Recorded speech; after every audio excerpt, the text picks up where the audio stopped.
Buka anjing. Ah, gitu anjing alih.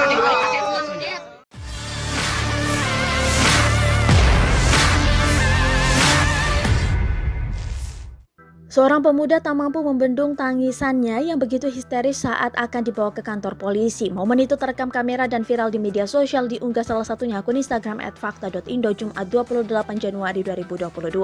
Terlihat dalam video, ia sudah berada dalam mobil tahanan diapit beberapa orang lainnya. Ia lalu disuruh untuk mengangkat kepalanya. Sambil menangis dan histeris, ia pun mengangkat wajahnya yang sudah babak belur. Padahal sebelumnya pemuda ini sempat membuat gaduh dan menaiki patung macan Lodaya yang merupakan simbol kepolisian Jawa Barat. Diketahui ia tergabung bersama puluhan anggota Ormas Gerakan Masyarakat Bawah Indonesia atau GMBI yang melakukan aksi demonstrasi di depan Mapolda Jawa Barat Jalan Soekarno-Hatta, Kota Bandung pada Kamis 27 Januari 2022. Demonstrasi tersebut berlangsung rusuh. Massa bahkan melakukan pengeroyokan terhadap anggota kepolisian dan melakukan pengrusakan fasilitas umum.